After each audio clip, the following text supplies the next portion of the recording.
Sétimo item da pauta, processo número 00065, 097-284/2014-06. Assunto: edição do Regulamento Brasileiro da Aviação Civil número 60. Diretor-relator, Juliano Noman. Por favor, diretor, a leitura do relatório. Obrigado.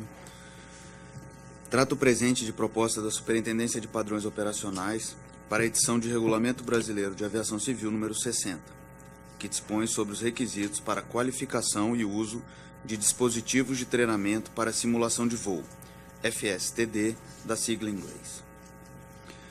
A SPO formulou o regulamento utilizando por base o regulamento norte-americano 14 CFR, parte 60, sinalizando à indústria a intenção de aceitação de critérios já consagrados internacionalmente, garantindo assim a segurança técnica e jurídica do mercado e desonerando os regulados de arcarem com custos adicionais em processos de certificação.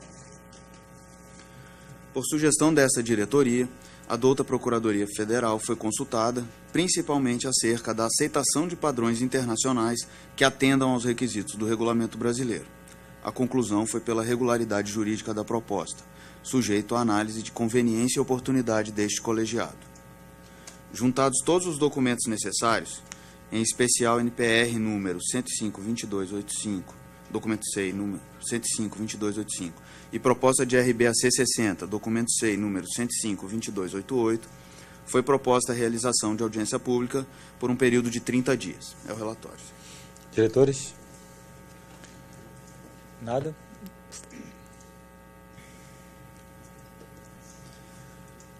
Tem-se pelo exposto que o processo ora avaliado está em condições de ser encaminhado à audiência pública. Todavia, entendo por relevante duas discussões. Em contato com a área técnica, se verificou que há oportunidade de alteração do texto do item 60.4, no sentido de deixar claro que a Superintendência de Padrões Operacionais não criará qualquer requisito, tão somente dará publicidade de quais conjuntos de requisitos já criados são aceitáveis para fins de certificação de simuladores. Nesse sentido, proponho o texto conforme tabela abaixo. Aí eu adicionei ao voto uma tabela com alteração, mas está exatamente conforme passado aos senhores, divulgado. Inclusive o texto foi construído em muitas mãos pelas assessorias de todos. Outro ponto que merece atenção é quanto à aceitação de qualificação de FSTD feita por outros países. Da leitura do requisito 60.37, percebe-se que a lógica do requisito é aceitar a certificação feita por outras autoridades.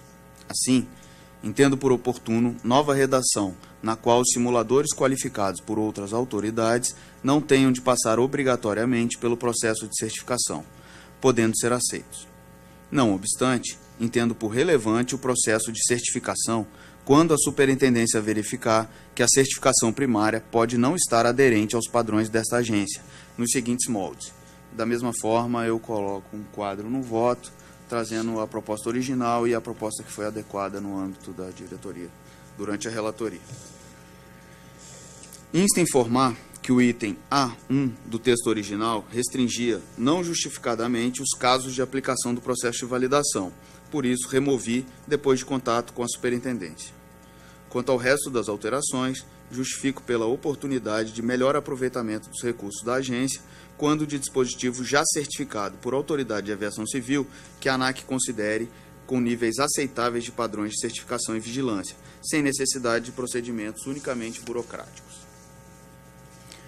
Considerando as argumentações apresentadas pela Superintendência, bem como o parecer número 201 da Procuradoria, com fulcro no inciso 30 do artigo 8º da Lei 11.182, de 27 de setembro de 2005, e na competência exclusiva prevista no inciso 5º do artigo 11 do mesmo diploma legal, voto favoravelmente à aprovação de audiência pública nos termos propostos pela Superintendência, com a alteração sugerida por este relator para os parágrafos 60.4 e 60.37 do regulamento. É como voto. Diretor Paz. Eu só tenho um comentário a fazer que me parece que nós precisamos, de alguma maneira, na hora de regular, nós padronizarmos quando vamos fazer referências a outras publicações exógenas à ANAC, tipo algum DOC da OASSE, ou um FAR, ou seja lá qual for o documento. De maneira que a gente tenha uma lógica de quando e em que tipo de complexidade, em que tipo de publicação nós vamos fazer referência a uma publicação externa à agência. Acompanho o relator. Diretor Bezerra. Também estou de acordo com o relator. Eu acompanho o relator. Eu também acompanho o relator, por favor.